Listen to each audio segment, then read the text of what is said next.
the big one, the elephant in the room. I'm actually gonna hold on to my little buddy here that I got at the Philadelphia Zoo to look at him so I can smile and say, he's cute, wow, put me in a good mood. Well, forget that, because now we're gonna talk about Nintendo, alright?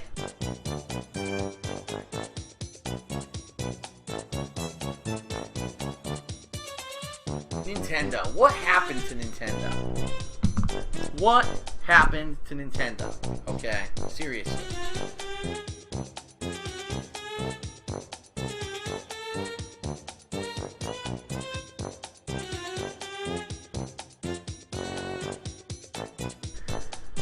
They were like the biggest. They were number one. They were in sync with the fans. They were in sync with what everyone wanted. And they just went off the rails, man. Like this past decade, I don't know what happened with shift in management or whatever. They just don't know what to do anymore as a gaming company. And they're really seriously heading towards the way where they're just not going to be able to make gaming hardware anymore because they don't know what the fuck they're doing. This week, it was announced publicly, okay, by Nintendo that I'm gonna try to say this in a way that it makes sense. Nintendo had a press release where they said that as of a few months ago, they legally registered all of their games, first-party games, with YouTube, okay? What they're basically saying is that they feel that anyone who plays their games and makes a video of it and uploads it to YouTube, that they are owed money for that, okay? They're owed money because I recorded New Super Mario Bros. U and uploaded that to YouTube.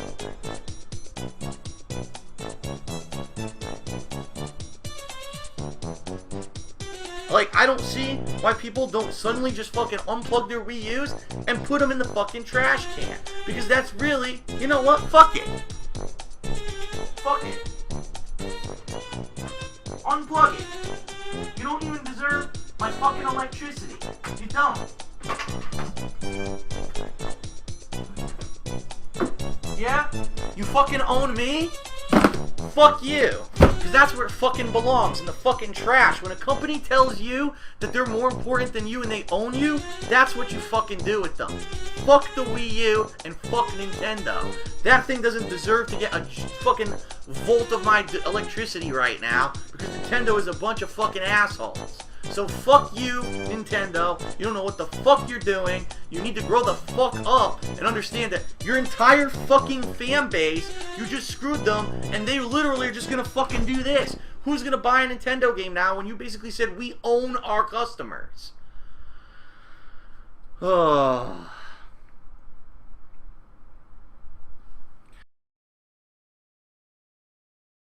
Like, why am I bothering to even, you know, listen to these press conferences? What the fuck is Nintendo doing? Nintendo, this week I started playing Pikmin 3.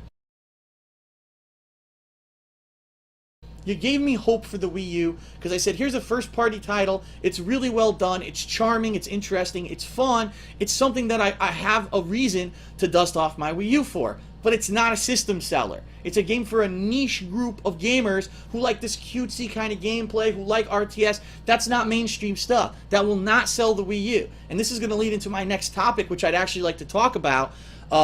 Some sales numbers that were actually released this week from Japan. Now, I don't have the actual numbers in front of me.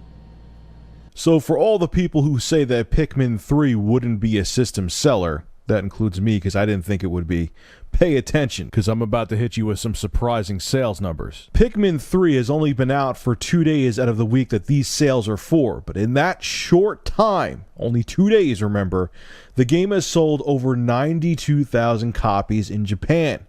Wii U sales are also more than double compared to the previous week, with more than 22,000 units moving in a single week compared to only 8,000 the week before in Japan.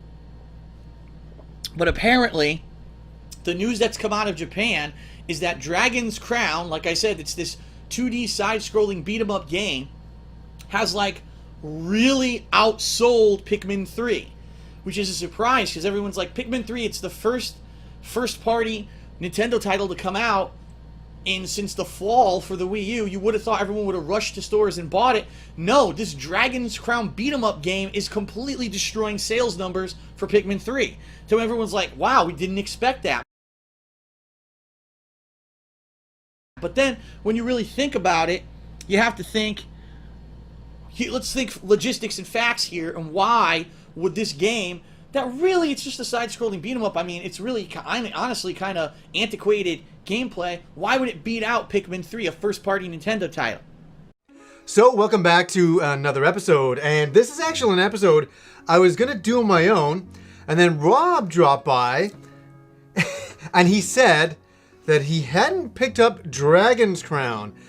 And I said, you got to come on for this episode, and we just got to talk about Dragon's Crown. And obviously this episode is called Dragon's Crown Rocks, just because I really like this game. I love this game, in fact. And this is where I get interested, because it's been on my radar for quite a while. I've seen the artwork. I love Vanillaware. I love their stuff. But I haven't really heard too much about it, except for people saying it's really good. Yeah. And now, I was on the fence. Do I want to get it? Do I not want to get it? You know, I loved Odin's Sphere, but it wasn't... There were things about it that didn't really click for me. I loved Muramasa, the Demon Blade, but again, there were some things that just weren't really pulling me in. So to hear from you that this is, you know, a game that I have to play, talk to me. Tell me why. Yeah. This is funny. On the show, it's either myself or Rob talking about games from our past that are nostalgic. Games from like 10 years ago, even 20 years ago. Yeah. This is one of those games I picked up the other night with me and Kim. Brought it back and I put it on, and to be honest, I was like you, the art style, I was like, well, I don't know, maybe I'll play this game for an hour or so, maybe that's all I'll get out of it. Okay. I started playing it in 10 minutes. I knew that in 10 years time, I would look back on this game nostalgically. It's funny, I play a lot of games, you know, over the years that I really enjoy, and I'm like, oh yeah, this is a great game, I like it, you know, like The Last of Us and stuff like that. But this game is the game that we've been waiting for years. And I can tell you that I put all these out for a reason here. Yeah, you know, I was wondering, what's this? Ys 3, Kadash, Exile, Dungeons & Dragons, I'll even put Valkyrie Profile 2 here, are all examples of great action RPGs. And that's exactly what this is. Now, when you play the game, it reminds you of Dungeons & Dragons, game we love. The arcade ones? Yes. Okay. And I found out why. It's actually the same director. So I was like, wow, wow, that's a massive point in its favor. And I like Dungeons & Dragons back in the day. I love them. But they were a little limited in some respects. I always wished I could do a little bit more.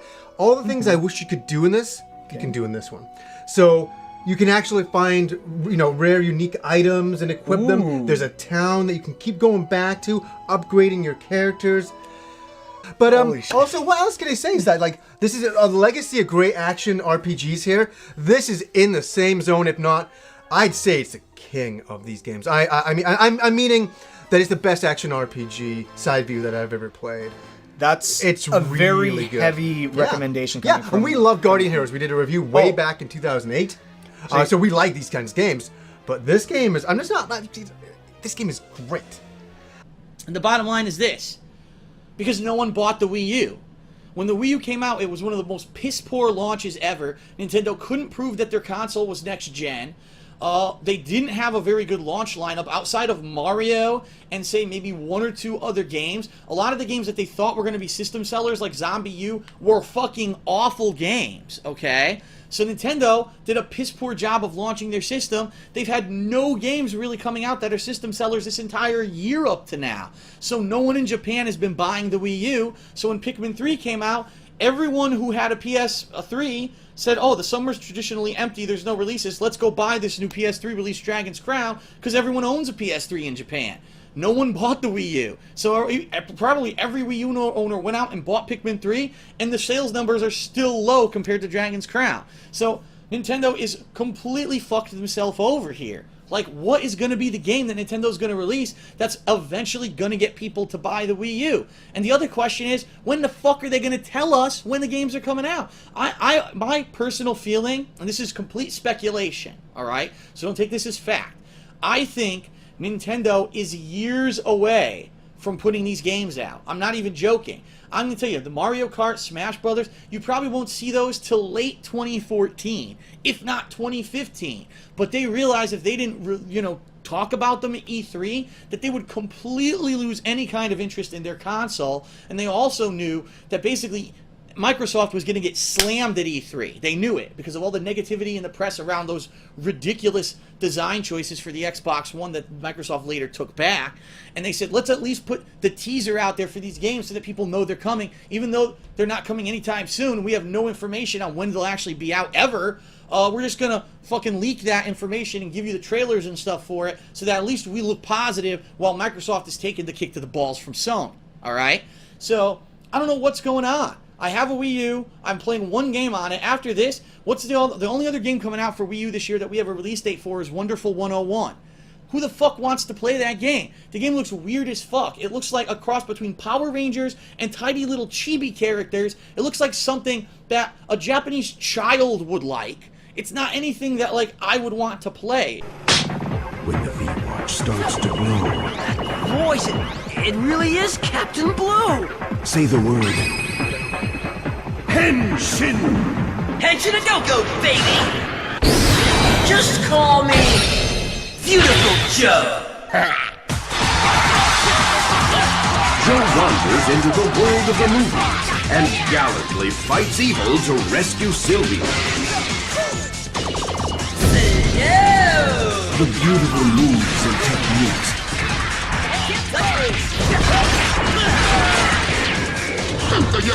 Yo, man, what's up? I'm the one who put that star on Captain Blue's face. And you be lucky if you get away with your life, boy. Oh man, don't flatter yourself.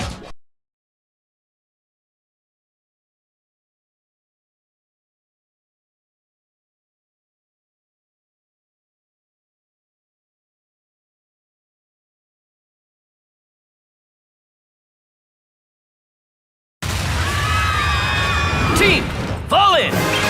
This is your first and only warning, invaders. Surrender your arms or we'll have to use force. Entering enemy Argon radar range. Red alert. This time, the mighty Lambo will wipe their simpering smiles from the face of the planet!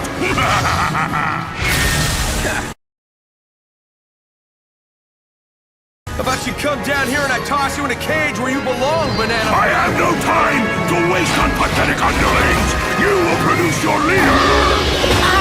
There is the blue wave. Every insult an opportunity to run a taunt your opponent. Stick a tube in that boy, Graw. Alice, full speed ahead. Roger. Time for that alien to eat missile!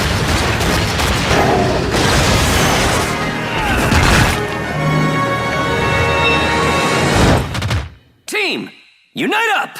Roger. The wonderful 101!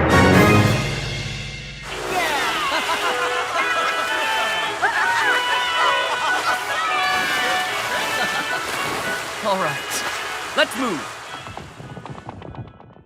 It's really just weird design choice and dumb. It's not attractive to me in any way, shape, or form. It's, again, another weird niche title for the Japanese audiences. They'll get it. No one else will. But yeah, I can't get enough of this game.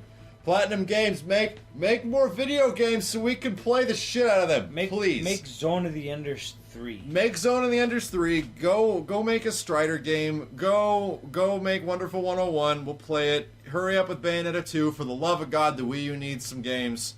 So that's not going to sell Wii U's, and I don't even want it. I'm not buying it. So look at the time it's coming out. It's coming out in the same month as huge games like Grand Theft Auto 5 and Rayman Legends. Why the fuck would I want to play Wonderful 101?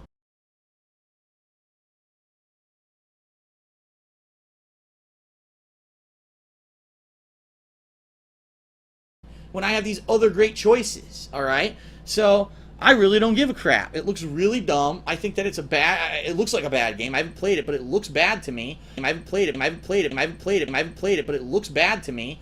And quite frankly, I don't see what Nintendo's gonna do. Why would you buy a Wii U even this fall? With the new systems coming out, why would you want a Wii U? It's a piece of shit.